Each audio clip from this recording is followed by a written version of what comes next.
आज 25 जुलाई को हम सभी लोग भक्तामर प्रशिक्षण शिविर में 16वें नंबर का काव्य पढ़ रहे हैं। 16वें नंबर का काव्य का शीर्षक है सर्व विजयदायक। मास्टर साहब क्या बोला? सर्व विजयदायक। कोर्ट संबंधित, गृहस्थ संबंधित, युद्ध संबंधित, पढ़ाई संबंधित, जिसमें भी आपने अभी तक पराजय का मुख देखा है उस सभी में ये विजय दिलाता है। और भी बहुत सारी चीजें हैं जिसमें ये आपको सफलता और विजय दिलाता है। महिलाएं हैं, कई महिलाओं के हाथ का भोजन बड़ा प्रिय होता है। वो कच्चा बनाए, सूखा बनाए, अच्छा बनाए, बहुत सुंदर तरीके से भोजन को तैयार करें तो उनके हाथ की रोटी, उनके हाथ का भोजन, उनके हाथ का व्यंजन बड़ा स्वादिष्ट लगता है। स्पेशल लोग भोजन करने जाते हैं और कई महिलाएं बड़ी मन से बनाती हैं, मेहनत से बनाती हैं, फिर भी कई बार गुलाब जामुन बनाया वो भटक गया, जलेबी का खमीर रखा वो नहीं उफन पाया, ढोकला बनाया नहीं बन पाया, तो उनका भी मन क्या हो जाता है, हतोत्साहित हो जाता है कि मैं अपने काम में सफलता हासिल नहीं कर पाई। ऐसे जेंट्स भी हैं, कई जेंट्स ऐसे जिनके हाथ में हुनर है, पढ़ाई का काम, सिलाई का, दर्जी का काम, राशन का बड़ा अच्छे से कर लेते हैं। और कई ऐसे हैं जो बिल्कुल ही नहीं कर पाते। 3 बच्चे हैं, माँ के एक ही कोख से जन्म लिए, लेकिन तीनों की वैरायटी अलग है। एक ही खून, एक ही व्यवस्था, सब कुछ है, लेकिन सोच विचार, पुण्य पाप, प्रसाद, काम सब कुछ अलग है। इसी प्रकार सर्व विजयदायक नाम का ये काव्य है। क्या है? यानी आपके जीवन में जो असफलताएं मिल रही हैं उसके लिए पॉजिटिव थिंकिंग के साथ ये सफलता आपको दिलाता है। ठीक है ना? इसको आप शुद्ध करिए। पहले बोलिए निर्धूम। बहुत सरल है, लास्ट का शब्द ही थोड़ा टिपिकल लगेगा, बाकी बहुत सरल है। बोलिए निर्धूम। वर्ती, वर्ती नहीं है। हालांकि आप आधे पंडित तो बन गए इतने दिन में कि मुझे बताना नहीं पड़ता, आप बिल्कुल शुद्ध पढ़ लेते हैं। मुझे खुशी है कि आप कम से कम लगन से पढ़ तो रहे। चलिए, निर्धूम, वर्ती, रप वर्जित, रप वर्जित, तैल, ऊपर दा है, तामे 2 है ना, ई, तो बोलो तैल, पूरा, पूरा, कृत्स्नम, गृह है ना, और तासा है और नम अलग है। कृत्स्नम, जगत त्रय, त्रय या भी बोलना है त्रय, मिदम, अलग अलग पढ़िए, त्रय मिदम प्रकटी करोषि। सी कौन सा है? तालु, ठीक है ना, प्रकटी करोषि, सी भी छोटा है। गम्यो न जातु, अलग अलग है लेकिन अपन को फिर भी ऐसे पढ़ना है, गम्यो न जातु, गम्यो न जातु, तू छोटा है ना, तू बोलना। मरुताम, चलिता, चलानाम, चला नाम, ठीक है। दीपो परस्त्व मसीनाथ, अलग अलग कर लीजिए। दीपो परस्त्व मसीनाथ, जगत प्रकाश सह, सा कौन सा है? शक्कर, मूर्धन, प्रकाश, बोलो प्रकाश, ठीक है। कोई दिक्कत परेशानी हो तो बताओ, सब इजीली पढ़ लेंगे। चलिए एक बार हम पढ़ते हैं और आप पूरी लाइन पढ़ेंगे, ठीक है। निर्धूम वर्ति रप वर्जित तैल पूरा, जोर से।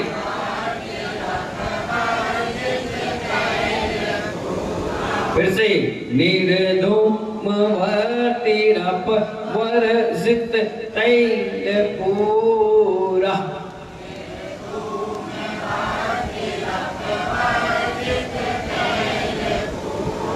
कृत्स्नम जगत त्रयमिदं प्रकटी करोसि।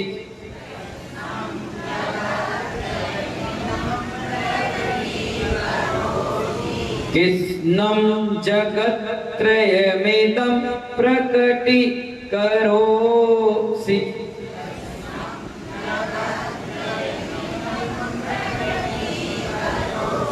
गम्यो न जातु मरुतं चलिता चलाना।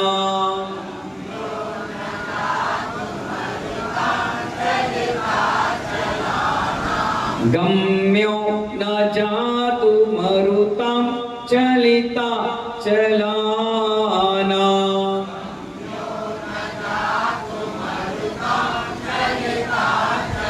माँ लास्ट का साइलेंट है, इसलिए नाम बस मुंह बंद करते ही माँ आ जाएगा। बोलो नाम, बस मैं बोल रहा हूँ ना, पढ़िए, मुझे देख के पढ़िए आप, है ना। गम्यो न जातु मरुतं चलिता चलाना।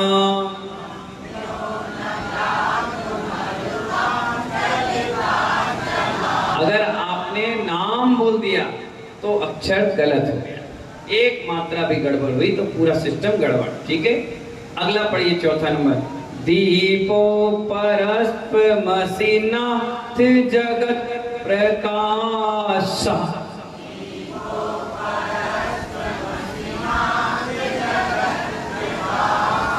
सभी लोग बोलिए, दीपो परस्पमसिनाथ जगत प्रकाश।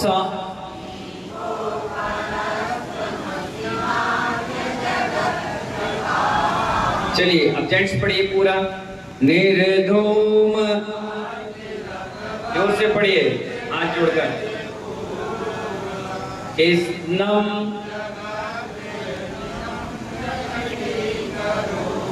गम्यो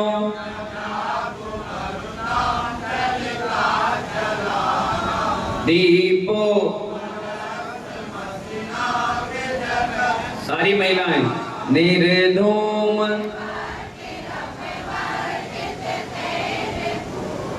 कृष्णं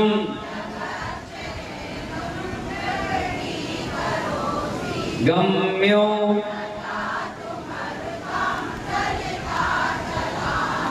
दीपो। सभी मिलकर निर्धूम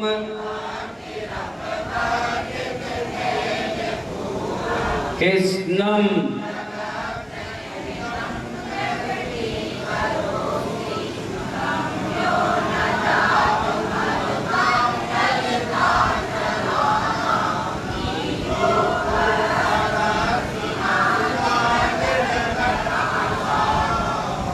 बहुत सुंदर, ताली बजा दीजिए अपने लिए। इसका भावार्थ समझिए। हे नाथ, किससे बोल रहे हैं? आदिनाथ भगवान से। कौन बोल रहा है? आचार्य मानतु स्वामी जी महाराज। ठीक है ना। वो कह रहे हैं, तेल बाती धूम रहित होते हुए भी त्रैलोक को प्रकाशित करने वाले आप अपूर्ण दीपक हो। क्या कह रहे हैं वो? अभी मैंने 16 शब्द का वर्णन बताया था क्रीम क्लास, उसमें बताया था निर्धूम अग्नि। बताओ निधि, निर्धूम अग्नि का मतलब है धुआं धुआं। हाँ, धुआं ना निकलने वाली अग्नि। कभी भी आप कोई अनुष्ठान कर रहे हैं, हवन कर रहे हैं, पूजा कर रहे हैं, उसमें धूप छेपण कर रहे हैं और उस धूप में निर्धूम अग्नि चल रही है, तो समझ जा हमारा अनुष्ठान सक्सेसफुल हो गया, शुभ है। धुआं निकल रहा है, अभी सक्सेसफुल नहीं हुआ।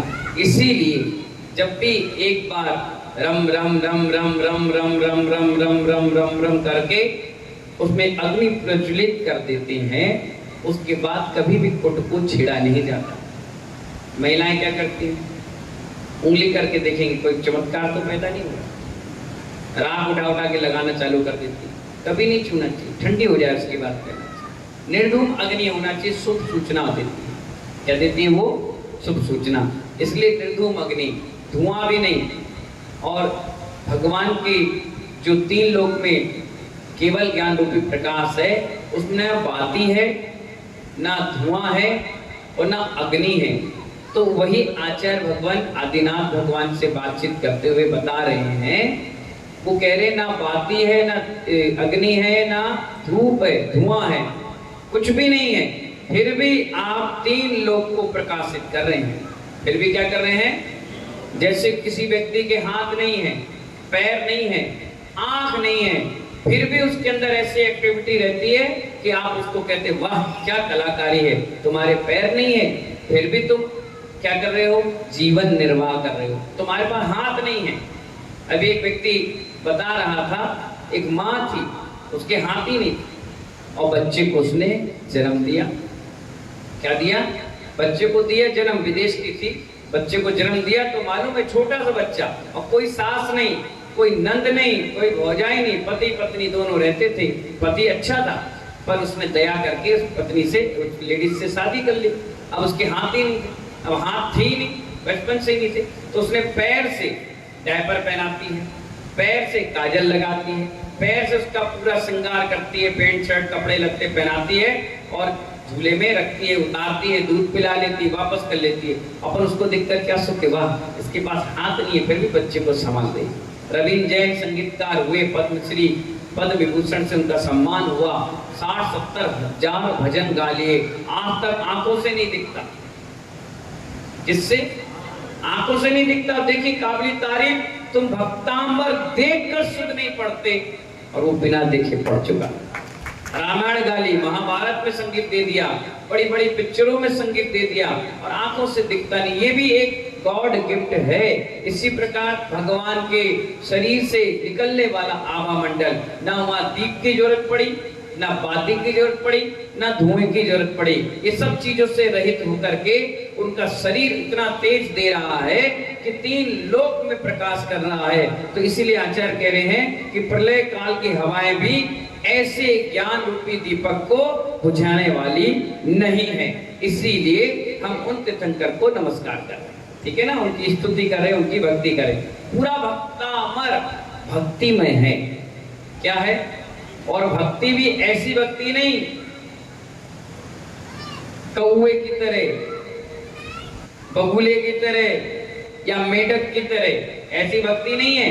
वो भक्ति निस्वार्थ भक्ति है। उनको तो ये भी अंदाज नहीं था कि ताले खुल जाएंगे या मैं बाहर आ जाऊंगा। उनके 3 दिन के निर्जला उपवास चल रहे थे और वो वहां बंद थे। भाई जेल में तो कुछ खाएंगे पिएंगे, उपवास चल रहा था, और उपवास में ही उन्होंने बोलना चालू किया, बोलना चालू किया, बोलना चालू किया भगवान की स्तुति। और आप देखिए, एक बार बोलने के बाद आदमी भूल जाता है, लेकिन उन्होंने 3 बार बोला और 3 बार उनको वही स्तुति याद। बनती चलेगी। कोई कॉपी पेन नहीं था उनके पास, कोई लिखा नहीं उन्होंने, कुछ नहीं, बिल्कुल माइंड से दिमाग लगा करके इतनी सुंदर स्तुति रचना करी कि आज पूरा विश्व पटल इस भक्तामर स्तुति का दीवाना। भक्ति भक्ति है इसमें। और इसीलिए मैं कहता हूं, जिसने भक्ति कर ली भगवान और गुरुओं के शास्त्रों की, वो ऐसे ही चमत्कार उसके जीवन में पैदा होता है। ऐसे ही अपने आप निस्वार्थ भक्ति होना चाहिए। जैसे हम लोग अपने गुरुओं की करते हैं, आप अपने गुरु की करिए, फिर आप देखिए जीवन में कितना चमत्कार होता है। कितना बड़ा उदाहरण महाभारत का कि द्रोणाचार्य सिर्फ क्षत्रियों को सिखाते थे धनुर्विद्या। किसको? सिर्फ क्षत्रियों को। और वो भील का लड़का एकलव्य क्या कर रहा था? उसने कहा भी कि आपको मैं गुरु बनाता हूं, आप मुझे शिष्य बना लें और मुझे सिखाएं। उनने पहले बोला कलाकारी दिखाओ। जब वो कलाकारी देखे, बोले बाप रे, ये तो क्षत्रियों से भी आगे निकल जाएगा। बस उन्होंने कहा नहीं, मैं क्षत्रियों को सिखाता हूँ, भीलों को नहीं सिखाता, मेरा रूल्स है। और उन्होंने उसको भगा दिया। जब वो चला गया, उसने कहा चलो कोई बात नहीं, तुम प्रत्यक्ष में नहीं सिखा पाओगे तो मैं परोक्ष में सीखूंगा। सीखने का हुनर था, क्योंकि वो जानते थे कि एकलव्य अगर धनुर्धारी बन गया फिर अर्जुन को कौन पूछ रहा। इसलिए उन्होंने कहा नहीं, मैं बनूंगा। उसने मिट्टी से द्रोणाचार्य की तस्वीर बनाई और बनाने के बाद उन्हीं को सिर पर चढ़ाकर उन्हीं से आज्ञा लेकर और धनुर्धारी बन गया। मालूम है, अर्जुन से अच्छा धनुर्धारी एकलव्य बन गया। फिर भी द्रोणाचार्य ने क्या किया? उससे दक्षिणा में क्या मांग लिया? आप सभी लोग वाकिफ हो। इसलिए कई बार फोटो भी देखकर आदमी श्रद्धा से जो कहता है फोटो भी चमत्कार कर दे, श्रद्धा की बात है। मालूम है क्या हुआ, एक बार सुना है किस्सा। चलिए, एक व्यक्ति को पिक्चर देखने का बड़ा शौक था। क्या था? पिक्चर देखने का शौक था। जब भी नई पिक्चर लगे वो पिक्चर देखने जाए, पहला शो पहली टिकट उसी को लेना। पिक्चर लगी, एक दिन में 3 जगह नई नई पिक्चर लगी। अब उसने कहा तीनों देखना है, तो उसने क्या किया, 2 तो देखकर आ गया था, तीसरा भी उसने कहा ये भी देख ले। पहले के समय में सुबह 6 बजे भी लग जाती थी पिक्चर, तो पहला देख लिया, फिर 2-2.5 घंटे गैप हो गया, तो फिर शाम का शो था 3 बजे का, बोले टिकट तो ले ली, अब चलना है। तो कई बार ऐसा होता है ना, पिक्चर कोई अकेले नहीं देखता, 2-4 दोस्तों के साथ मस्ती करते हुए पहुंच जाते हैं। तो उसने एक व्यक्ति से कहा चलो भाई अपन भी पिक्चर देखने चलते हैं। बोले नहीं नहीं नहीं, मेरा सिर दर्द दे रहा है, मैं नहीं जा रहा, मेरी तबीयत ठीक नहीं। अरे चलो यार 3 घंटे, टिकट मैं ले लूंगा, पैसे तुम मत देना। उसने टिकट तुम लोगे? तो चलो, नहीं यार मन नहीं कर। अरे चलो यार, तो एक काम करो, नाश्ता में समोसे खिलाओ। मैंने कहा चलो खिला देंगे। कोल्ड ड्रिंक भी पिलाना पड़ेगा? बोले हाँ। पॉपकॉर्न भी खिलाना पड़ेगा। अब उसकी मजबूरी थी, टिकट ले चुका था। उसने कहा ठीक है यार चल, तो तू? अरे पैदल नहीं जाऊंगा मैं, पैदल नहीं, गोदी में ले जाऊंगा, नहीं रिक्शा बुलाओ। उन्होंने बोला चलो भैया रिक्शा भी बुला ली। चलो सुनो, छोड़ने भी रिक्शा से जाना पड़ेगा। उन्होंने कहा तो चल, तो छोड़े नहीं छोड़े बात की चीज है। पकड़ के ले गया, कहाँ? टोके। बैठे सीट में, पिक्चर चालू हुई, आधा घंटे में पिक्चर नहीं निकल पाई। वो कहने लगा अरे यार पेट में दर्द दे रहा। बोले पेट में दर्द? अरे छोड़ो छोड़ो, पिक्चर दे। 5 मिनट बाद अरे बड़ी मरोड़ हो रही है। अरे भैया 10 मिनट रुक गया, इंटरव्यू हो जाए।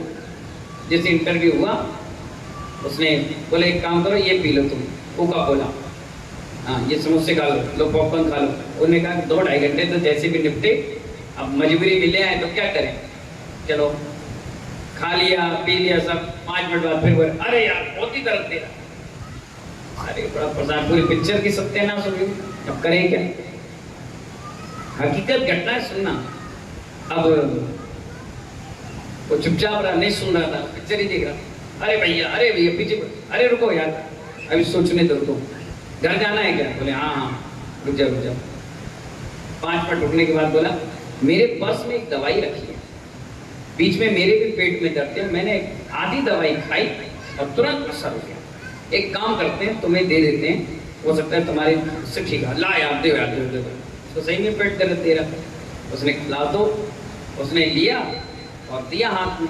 उसने कहा सुनो, इससे गुटकना नहीं है, मुंह में चूसना, चूसते चूसते तुम्हारा पेट दर्द ठीक हो जाएगा। उसने कहा ठीक है भाई। उसने लिया, अंधेरा था, उसने मुंह में कतरना भी नहीं। अरे यार बेस्वाद लग रही है। बोले इसमें स्वाद ही नहीं है, दवाई को स्वाद की होती है, तुम चूसते रहो। और आराम से पूरी पिक्चर निकल गई। उसने कहा पेट दर्द दिया? बोले नहीं, बिल्कुल ठीक हो गया। बिल्कुल ठीक? हाँ सिर दर्द भी हो भी ठीक हो गया। अच्छा ठीक। पूरी पिक्चर हो गई। रिक्शा में दोनों बैठे, घर के चौराहे पर आए। एक इस जगह जाना था, एक को इस जगह जाना था। जिसका पेट दर्द दे रहा था उसको पहले उतरना था, वो उतर के जाने लगा। उसने कहा कहाँ जा रहे हो? बोले घर जा रहे हैं, 3 घंटे से बैठे तुमने बांध के रखा था, अब घर नहीं जाएंगे क्या? बोले सुनो वो दवाई तो देते जाओ। बोले दवाई? अच्छा हाँ, तो वो गुटकना नहीं है क्या? बोले नहीं, निकालो। बोले क्यों? बोले मेरे पेट का बटन था।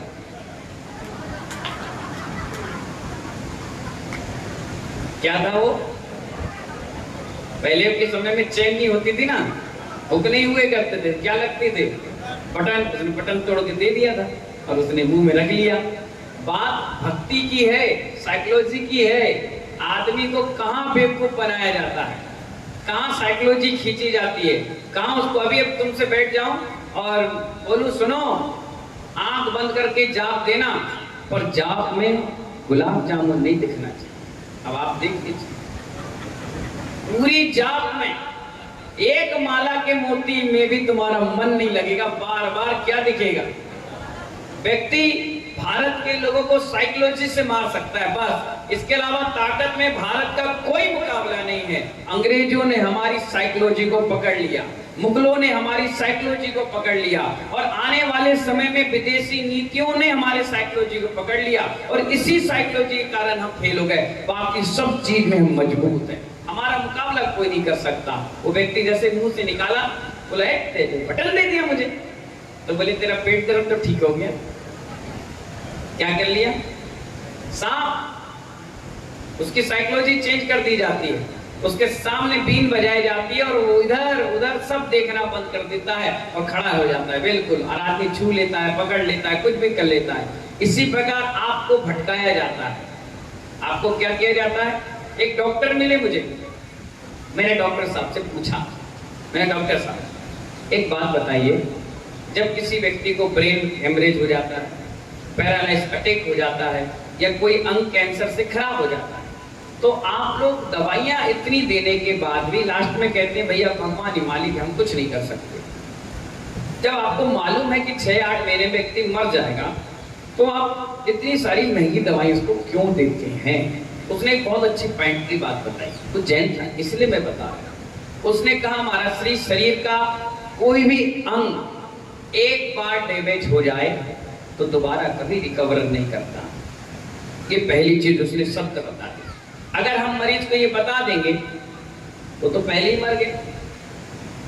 अब मैंने कहा फिर जब वो डेड हो गया अंग उसका, फिर रिकवर करने के लिए आप दवाई क्या देते हो? बोले दवाई इसलिए देते हैं जैसे कोई एप्पल एक छोटे से स्थान पर खराब हो गया, तो आप क्या करते हो? एप्पल का उतना हिस्सा अलग कर देते हो। अब शरीर का तो अलग नहीं कर सकते, लेकिन जितना हिस्सा बचा हुआ है वो दवाइयों से उसको बचाने का प्रयास करते हैं कि इसकी जम्स, इसके कीड़े और लोगों को खतरा ना करे बस। इसीलिए अगर किसी व्यक्ति को पैरालाइज अटैक पड़ गया, माइंड में क्लॉट आ गया, या उसके शरीर में कोई दिक्कत परेशानी आ जाती है, तो डॉक्टर बाकी बचे हुए चीजों को बचाने के लिए दवाई देता है, ना कि उस चीज को दोबारा रिकवर करने के लिए। ये चीज हमेशा ध्यान रखना। एक बार कोई अंग डैमेज हो गया, किसी की हड्डी टूट गई, तो अब वो हाथ जो पहले काम करता था अब वो दोबारा नहीं कर पाएगा। नहीं कर पाएगा तो नहीं कर पाएगा, वो मजबूती नहीं रहती। एक बार किसी का ऑपरेशन हो जाए फिर उसका शरीर काम करना बंद कर देता है। जिस हिसाब से फुर्ती से काम करता था अब वो नहीं कर पाएगा। नहीं कर पाएगा तो नहीं कर पाएगा। आप कितनी दवाइयां खाओ, कितनी औषधियां खा लो, फेल तो फेल। इसीलिए महानुभाव साइकोलॉजी आपकी बना दी गई, भगवान की भक्ति आराधना, आपका माइंड मेकअप कर दिया गया, माइंड वॉश कर दिया गया बिल्कुल। इसीलिए आचार्य कह रहे हैं यहाँ भक्ति में लगा दिया गया, और भक्ति इतनी जबरदस्त होने लगी, इतना पुण्य और शुभ का आश्रय आप करने लगे कि देवी देवता उस मंत्र के इतने प्रभावित हो गए, तो सारा काम आपका बना दिया और आप ठीक ठाक होकर के बढ़िया हो गए। इसलिए कोई भी व्यक्ति आपको अगर परेशान कर सकता है तो किससे? साइकोलॉजी। आप देखिए कभी आपके बिस्तर से एक चींटी निकल जाए, बस क्या निकल जाए? एक चींटी काट ले और चींटी आप निकाल के बाहर। अब अगर हवा भी चलेगी ना और रुएं भी हिलेंगे तो आपकी साइकोलॉजी माइंड में बन गई, अब ये चींटी है। बार बार उठ के देखो चींटी चींटी चींटी है, चींटी है, माइंड में बैठ गया ना चींटी। अब आपको परेशानी का सबब बन जाएगा वो चींटी। ऐसी कभी किसी को हल्का सा हवा सा दिख जाए किसी मकान में, किसी दुकान में, कहीं पर, और किसी ने कह दिया कान में यहाँ एक जल के मर गया था, अच्छा क्यों हुआ? तो डर गए, हम नहीं रहेंगे, हमारे क्या हो गया? क्या क्यों डर रहे हो? क्या करेगा सामने वाला? आपके पास जैन दर्शन का इतना बड़ा मंत्र है, घर में घुसते ही बोलो निश्चय निश्चय निश्चय। क्या बोलो? बस घुस जाओ। कब्रिस्तान पे चुड़ैल रहती है। कौन रहता है? चुड़ैल। और वो जो भी जाते हैं उसको परेशान करती है। एक व्यक्ति बलशाली था, दमदार था, उसने कहा मैं जाऊंगा, देखता हूँ चुड़ैल को, पटक दूंगा बाल पकड़ के। और सब लोग शर्त लग गई कि जो वहां पर ये कील गाड़, मतलब लकड़ी गाड़ के आ जाएगा झंडा, उसको 10,000 रुपये इनाम मिलेगा। वो पहलवान चला गया। ठीक है भैया, रात की गया 12 बजे। कितने बजे? 12 बजे रात की गया और खड़ा हो गया, चुड़ैल आ जाओ, मैं देख लूंगा, निपट ले, आजा, चिल्लाता रहा। कोई नहीं आई, चुड़ैल थी नहीं। क्या नहीं थी? चुड़ैल ही नहीं थी। अब वो गया तो लोगों को बताना था कि मैं यहाँ रात के रुका हूँ, तो झंडा दिया गया था। वो गड्ढा खोदा उसने और झंडा गाड़ दिया। गाड़ते ही जैसे मुड़ा, वो पहले लुंगी पहनते थे ना, वो लुंगी उस झंडे के साथ गड़ गई। जैसे वो मुड़ा, वो मुड़ आगे बढ़ा तो लुंगी को गुस्से लगा, ये भगवान, चुड़ैल आ गई। क्या आ गई? अब जैसे मुड़ा, लुंगी वहां दब गई गड्ढे में। अब उसको ऐसा लगा कि कोई शायद हमें खींच रहा। उसने इधर उधर देखा तो अब लुंगी तो नीचे थी, बगल में कोई दिखाई नहीं रहा। उसने कहा, चुड़ैल मुझे छोड़ दो, चुड़ैल मुझे छोड़ दो। और एकदम से आगे बढ़ा तो और खींचे। भाई कपड़ा है, तुम खींचोगे, दबा हुआ है, और खींचे तो उसकी लुंगी निकलने लगी। तो उसको लगा कि चुड़ैल आ गई। वो ऐसी खड़ा रहा रात भर, और सुबह जब लोग वहां पहुंचे तो एक्सपायर हो चुका, तो उसे हार्ट अटैक आ गया। साइकोलॉजी बहुत खराब है। आप लोग करते हो ना, कितना परेशान करते हैं अपने पड़ोसी को। देखो, सुनना बड़े ध्यान से। अगर आपके जीवन में ये घटनाएं घट रही तो सतर्क हो जाना। कुछ नहीं होता, कुछ भी नहीं, बिल्कुल डरने की जरूरत नहीं है। मौत से बड़ा इस दुनिया में कोई सत्य नहीं है। अगर लिखी होगी तो वहीं आ जाएगी, और नहीं लिखी होगी महानुभाव तो दुनिया मालूम है। भुज के भूकंप में 2002 के और 2000 के भुज के भूकंप में 7 मंजिल का मकान ढह गया, और 7वें मंजिल नीचे एक गर्भवती महिला अपने 6 महीने के बच्चे को दूध पिला रही थी और दब गई। 7 दिन के बाद जब मलबा हटाया गया तो वो बच्चा माँ का दूध पीते हुए जिंदा बचा, माँ मर गई। अब आप सोचिए, 7 दिन तक वो बच्चा भूखा प्यासा पड़ा रहा। सोचिए कितना बड़ा चमत्कार है इस धरती पर कि जिसका मौत जब लिखी है तभी आएगी। तुम कितनी ही कोशिश कर लो। पिछली बार इटावा में थे हम, 18 मार्च को गुरुदेव का दीक्षा जयंती मनाई जा रही थी। ऐसे बैठी पब्लिक पूरी, कम से कम 2000 लोग। वीडियो भी आपको दिखाएंगे, मौत कैसे होती तुम्हें दिखाएंगे। आदमी ऐसे बैठा, और हमने कहा एक काम करिए, 44वां दीक्षा जयंती है तो 44 परिवार एक एक कलश से उनका पाद प्रक्षालन करेगा। तो सबने कहा तो लाओ दो। मैंने कहा नहीं, 1100 रुपए राशि कटा दीजिए, एक कलश ले लीजिए, जिससे आप व्यवस्थित तरीके से आए, बोली नहीं लगाएंगे, समय कम है। ठीक है, तो 44 लोग खड़े। वो आदमी सामने खड़ा हो गया, रमेश संजय दूध वाला, कर पूछना इटावा वालों से। वो कलश लेके खड़ा हो गया नीचे, अब मोटा था तो 1-2 लोग उससे पहले ऊपर आ गए। तो उसने कहा, भैया पहला नंबर मेरा, मुझे दो, आओ। एक व्यक्ति ने उससे हाथ पकड़ा, वो आया। जैसे आया, आचार्य श्री के पास थाल रखी थी, मैं भी बगल में ही बैठा था, मैं संचालन करा। वो नाचता रहा ऐसे ऐसे। संगीतकार ने, तेरे चरण धुला कर हम पापों को नसाएंगे, इतना कहते रहो, यूं यूं करता रहा, और यूं जल डाला। और जल डालते डालते, महाराज के सामने की बात, जल डालते डालते वो धप से गिर गया। हम लोग ने देखा, अरे गिर गया। सबने उठाया, देखा ऐसे कर दिया। मैंने तुरंत भांप लिया, या तो पैरालिस अटैक पड़ा है या फिर प्राण चले गए। ऑटो में रख के जल्दी से हॉस्पिटल पहुंचे तो डॉक्टर ने कहा, आई एम सॉरी, ये तो चले गए। ऐसी मौत भी देखी हमने, सामने देखी। लिखा लिखाया था उसका कि गुरुजी का पाद प्रक्षालन करते हुए उसके प्राण जाएंगे, 60 साधुओं के सानिध्य में जाएंगे, नमोकार मंत्र सुनते सुनते जाएंगे, तो महानुभाव उसके प्राण वैसे चलेंगे। कई के ऐसे भी होते हैं, 1000 दरवाजों के अंदर पैक, जहाँ सूरज की रोशनी नहीं आ रही, कोई व्यवस्था नहीं है, कोई कुछ नहीं है, और आदमी को क्या हुआ, छींक आई, छींक, और बस अटैक आया और चला गया। कोरोना काल में देखो कितने बड़े बड़े वीआईपी, सांसद, विधायक, मुख्यमंत्री जैसे लोग थे जिनको हवा भी टच नहीं करती है, उनको कोरोना हो गया और चले गए। लोग चले गए तो चले गए, मौत लिखी थी। इसलिए मैंने कहा, कभी भी जीवन में ऐसी टोटका से, मंत्र तंत्र से, फलाने चीजों कभी नहीं डरना चाहिए। क्या डरना, हमारे पास इतने बड़े महामंत्र है, नमोकार मंत्र, इतने बड़े भगवान हैं, गुरु हैं, जिनवाणी है, इसके अलावा जीवन में क्या है। तो कई बार ऐसा होता है, किसी महिला को ज्यादा परेशान करना हो तो सुबह सुबह जल्दी उठो और एक नींबू, लाल लोरी और मिर्ची, काली मिर्च उसमें रख दो घर के सामने, बस देख लो, 1 हफ्ते में वो पागल हो जाएगी। कुछ भी नहीं करो, खाने का नींबू होता है, पीने वाला नींबू रख दो, तड़का वाली लाल मिर्च वगैरह डाल दो और वहां रख दो गोली। अभी आप देख लो 2 मिनट नहीं लगेगा, जैसे दरवाजा खोलेगी तुरंत बंद करेगी। किसको बताएगी? अपने पति को। सुनो किसी ने कुछ कर दिया। पति उठकर देखेगा, बोले हाँ अब क्या करें? बाबूजी को बुलाओ। बाबूजी बोले हे भगवान।